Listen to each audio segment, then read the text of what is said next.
Welcome to சோலை சாய் சமையல். இன்றைய வீடியோவில் மீதமான சாதத்தை வச்சு ஒரு அருமையான பஞ்சு போல் இடியாப்பம் தான் செய்ய போகிறோம். இதுக்கு தேங்காய் பால் குருமா எல்லாமே நல்லாயிருக்கும் தொட்டு சாப்பிட்றதுக்கு.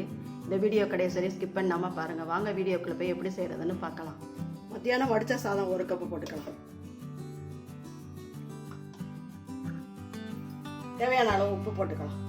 உப்பு போட்டு வடிச்சிருந்தீங்கன்னா போட வேண்டாம், பார்த்து தான் போடணும்.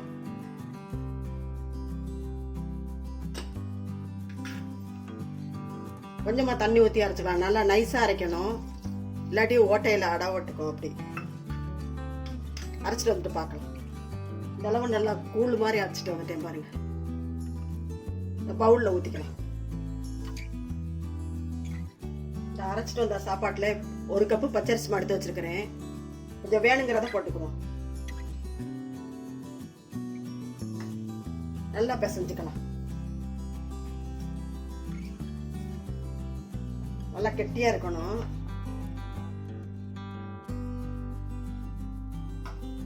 எல்லாத்தையும் போட்டேன், பிசைஞ்சுக்கலாம். ரொம்ப பிசு பிசுன்னு இருக்கு. இன்னும் ஒரு அரை கப்பு போட்டுக்கலாம்.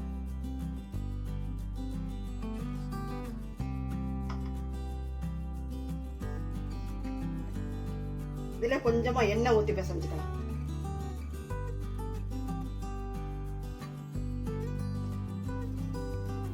ஒரு கப்பு சாதத்துக்கு 1.5 கப்பு பச்சரிசி மசாலது. கெட்டியா இருந்தாத்தே புளிய வரும், ஒட்டாது, ஒன்னோட ஒண்ணு ஒட்டாது.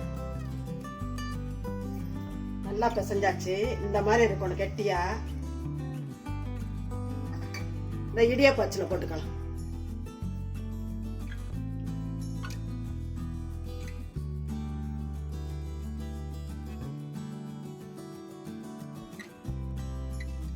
இட்லி சட்டியில் தண்ணி வச்சிருக்கிறேன், நல்லா சூடேறிடுச்சு.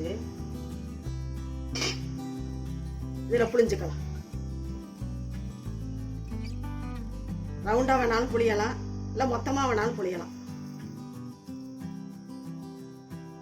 நல்லா கம்பி கம்பியாக வருது பாருங்க.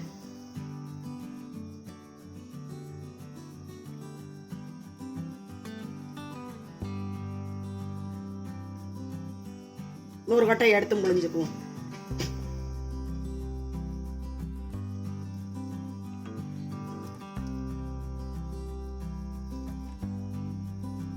மூடி வச்சுக்கலாம். வேகட்டும். ஒரு 5 நிமிஷத்துல வெந்துடும்.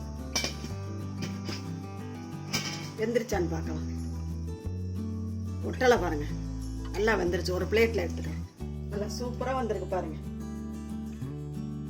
மீதமான சாதத்துல நல்லா ஆவி பறக்கிற இடியாப்பம் செஞ்சுட்டோம் பாருங்க.